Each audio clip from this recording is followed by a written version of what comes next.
இவர்களை நீங்கள் பார்த்து கொண்டு இருப்பது உங்கள் கௌசிகா ரிவ்யூ. சரி வாங்க வீடியோக்குள்ள போய் என்ன நடக்க போகுது அப்படின்னு சொல்லிட்டு பாத்தீங்கன்னா, நம்ம மல்லிகிட்ட ஒரு பக்கம் சவாலா, மல்லிக்கே சவாலா, மல்லிகிட்ட உங்ககிட்ட மோதனா மல்லிகிட்ட நிக்க முடியுமா? மல்லி அழகுக்கு ஈடுவாள அந்த ரேணுகா, அதாவது ரேணுகாவா நடிச்சுன்னு இருக்க அந்த சுடரி, அந்த சுடரிக்கு என்ன திமுருகணும், என்ன அகத்துல இருக்கணும். ஒரு பக்கம் மல்லிகிட்டே அப்படியே சும்மா மல்லு கட்டின்னு நிக்கிறாங்க.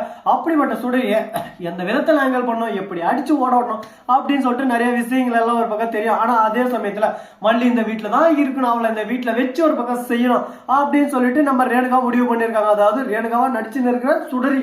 ஆனா அதே சமயத்தில் ராஜேஸ்வரி ஒரு பக்கம் இருந்து, ரேணுகா உனக்கு கொஞ்சம் அறிவு இருக்கா, உன்னி விஜய் சேர்த்து வைக்கலாம், அந்த மல்லி அந்த வீட்டை விட்டு ஒரேடியா ஓட வைக்கலாம்னு சொல்லிட்டு நான் ஒரு பிளானா போட்டா, நீ அதில் கொட்டியா கொழுப்பி இப்போ ஒரு பிளானா போட்டு இவளை இந்த வீட்டிலே இருக்க வச்சிட்ட. இப்ப என்ன பண்ணுது, உன் தலையில நீ ஏன் துண்டை மாதிரி போட்டுன, ஐயோ கடவுளே உன்னை வச்சு ஒரு ஊறுகாயம் பண்ண முடியாது அப்படின்னு சொல்லிட்டு சொல்ல, ஹலோ ஹலோ ஹலோ ராஜேஸ்வரி, அவளை இந்த வீட்டுல இருக்க விட்டு அவ முன்னாடி விஜயன் கழுத்துல தாடி கட்டி அவ கூட நான் வாழணும், அதுதான் எனக்கு வேணும்.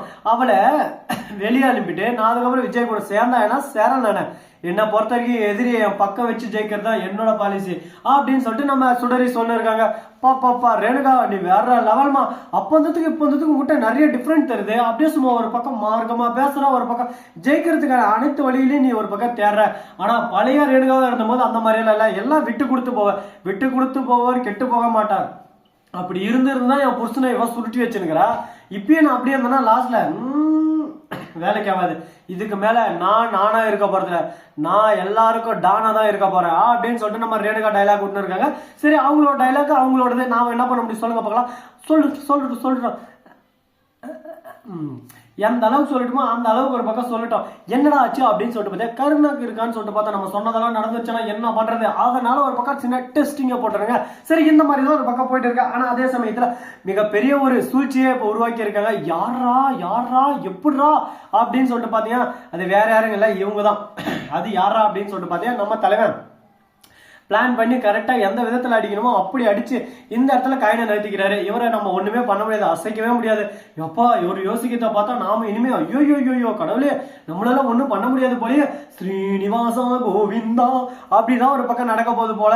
அதனால எந்த அளவுக்கு முடியுமோ அந்த அளவுக்கு ஒரு பக்கம் நாம தான் எஃபெக்டா போட்டு எல்லாத்தையும் ஒரு பக்கம் காரியத்தை கச்சிதமா முடிச்சாகணும். அதை விட்டுட்டு ஒரு பக்கம் ஐயோ குத்துதே ஐயோ குறையுதேன்னு இருந்தா ஒன்னும் பண்ண முடியாதுங்க.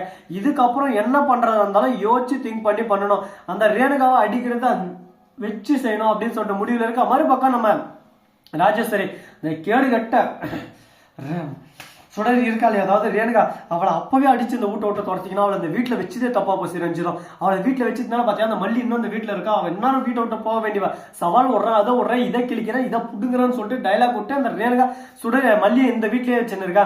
அவன் இருக்கிறதையும் சுத்தமா பிடிக்கல, அவளை அடிச்சு ஓட விடணும் அப்படின்னு சொல்லிட்டு பேசினு இருக்க. உடனே ஆஹா மெல்ல நெட்ட மீனி என்ன ஆகும் அப்படின்ற மாதிரி திடீர்னு திடுக்குன்னு வந்து படுக்குன்னு வந்து பார்க்க ஐயோ இப்ப என்னதாங்க நடக்குது, இப்ப என்னதான் பண்ண போறாங்க, இப்படியே போனா லாஸ்ட் ஒன்னும் பண்ண முடியாதா அப்படின்னு சொல்லிட்டு பாத்தீங்கன்னா எல்லாமே நல்லதா தாங்க நடந்துன்னு இருக்கு. இதுக்கு மேலதான் இருக்கிறது விஷயமே. விஷயத்த சாதாரணமா செய்யக்கூடாதுங்க, சரித்திரம் பேசுற மாதிரி செஞ்சிடணும் அப்படின்னு சொல்லிட்டு பேசிட்டு இருக்காங்க. இவங்க பேசுறதெல்லாம் பார்த்தா மிகப்பெரிய ஒரு சாதாரணமான விஷயத்தவே மிகப்பெரிய விஷயத்த ஊறி டமால் டுமில் வெடிக்க போறாங்க போலயே அப்படின்றது மாதிரி தான் ஒரு பக்கம் போயின்னு இருக்கு. சரி இந்த மாதிரி எல்லாம் ஒரு பக்கம் போயின்னு இருக்க. மறுபக்கம் என்ன நடக்க போகுது அப்படின்னு சொல்லிட்டு பாத்தீங்கன்னா கியூட்டா அழகா நீட்டா அந்த இடத்துக்கு வந்திருக்காங்க நம்ம யாரு கதிரேசன். எதுக்காக அப்படின்னு சொல்லிட்டு பாத்தீங்கன்னா கதிரேசன் வந்துட்டு ஏமா மல்லி உன்னை அந்த வீட்டுல இனிமே இருக்க சொல்லியிருக்கா போல அப்படின்னு சொல்லிட்டு ஒரு பக்கம் சொல்ல, உடனே என்ன பேசுறது ஏது பேசுறதுன்னு சொல்லிட்டு தெரியாம சரிமா விடுமா என் பொண்ணு ஏதோ சொல்லிட்டா அதனாலதான் இனிமே இந்த வீட்டுல இல்லைன்னா இந்த வீட்டுல இல்ல, இனிமே நீயே கொஞ்சம் கொஞ்சமா எப்படியாவது விஜய் விட்டு விலக பார்க்கணும், அதுதான் உனக்கு நல்லது.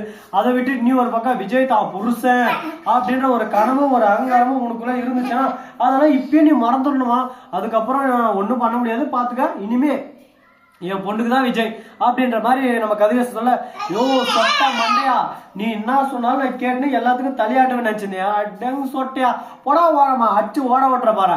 நானே ஒரு பக்கம் அணுவா சித்திரவதைப்பட்டு கொஞ்சம் கொஞ்சமா இந்த இடத்துக்கு வந்திருக்கேன். அப்படிப்பட்ட என்னவே அடிச்சு ஓட விடலாம்னு சொல்லிட்டு பிளான் பண்ற பாக்குறியா, விஜய் கிட்ட நான் தான் விஜய்க்கு நான் தான் எல்லாமே அப்படின்னு சொல்லிட்டு ஒரு பக்கம் சொல்ல, என்ன பேசுறது ஏது பேசுறதுன்னு சொல்லிட்டு தெரியாம என்னடா இது எல்லாரும் நமக்கு ஒரு பக்கம் எதிராவே வந்துன்னு இருக்காங்க, ஐயோ இது எங்க போய் முடிய போகுதுன்னு சொல்லிட்டு தெரியல அப்படின்னு சொல்லிட்டு தான் ஒரு பக்கம் இருக்கு.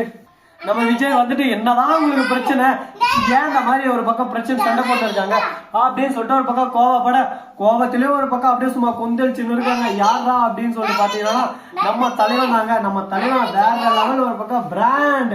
அந்த பிராண்டுக்கு தான் நம்ம போகவே முடியாது. அப்படி அந்த பிராண்ட் என்ன பண்ணாரு அப்படின்னு சொல்லிட்டு பாத்தீங்கன்னா, பாருங்க மாமா, மல்லி இந்த வீட்டுல இருக்கட்டும், இருக்கா போகட்டும், அதை விட்டு தேவையில்லாம நீங்க இருக்கக்கூடாது. இனிமே ஏன் பொண்ணுக்குதான் முதல் உரிமை, அந்த உரிமை, இந்த உரிமைன்னு எதான சொல்ல இருந்தேன். மாமனார் எனக்குடா பார்க்க மாட்டான், அடிச்சு ஓட விட்டுருவோம் தெரிஞ்சுக்கா. மல்லி தான் என்னோட பொண்டாட்டி. உன் பொண்ணு சொல்லுறியா, ஃபர்ஸ்ட் உன் பொண்ணே இல்லை, அந்த விஷயம் உனக்கு தெரியாது. அந்த விஷயம் தெரிஞ்சா நீ எதானா சொதப்புவேன். அதனால எனக்கு மேலும் மேலும் பிரச்சனை வரும். இந்த பிரச்சனை எல்லாம் வரக்கூடாது அப்படின்னு சொல்லிட்டு தான் நானும் எந்த அளவுக்கு முடியுமோ அந்த அளவுக்கு பொறுத்து போயின்னு இருக்கேன். என்னைக்கு சூடாக போறேன், என்னைக்கு பொங்கி வெளியே போறேன்னு எனக்கே தெரியாது. அன்னைக்கு இருக்கு உங்களுக்கு ஒருத்தருக்கும் சும்மா மாவிலி புடிச்சு விட்டுருவனே அப்படின்னு சொல்லிட்டு நம்ம விஜய் சொல்லிருக்காரு. அதை கேட்கும் போது நமக்கு ஒரு பக்கம் வியப்பாவும் இருக்கு, ஆச்சரியமாவும் இருக்கு. ஓகேப்பா, ஐ ஆம் சரண்டர், நல்லபடியா நடந்தா சந்தோஷம் தான் அப்படின்ற மாதிரி தான் ஒரு பக்கம் விட்டு கொடுத்து போன. விட்டு கொடுத்து போவர் கெட்டு போக மாட்டார். அதனால எந்த அளவுக்கு முடியுமோ அந்த அளவுக்கு ஒரு பக்கம் நீங்களும் உங்க வாழ்க்கையில விட்டு கொடுத்து மேலும் மேலும் உயரத்துக்கு போக என்னோட வாழ்த்துக்கள். இந்த வீடியோ உங்களுக்கு பிடிச்சிருந்தா லைக் பண்ணுங்க, கமெண்ட் பண்ணுங்க, ஷேர் பண்ணுங்க, டிண்டிங் மேல தட்டி விட்டு போங்க. அப்பதான் நான் போற அடுத்த வீடியோ உங்களுக்கு உடனுக்குடன் நோட்டிபிகேஷன்ல வந்து கொண்டே இருக்கும். மிக்க நன்றி. தேங்க்ஸ் ஃபார் வாட்சிங். Tata, see you. நன்றி, வணக்கம், வந்தனம், வருக தருக.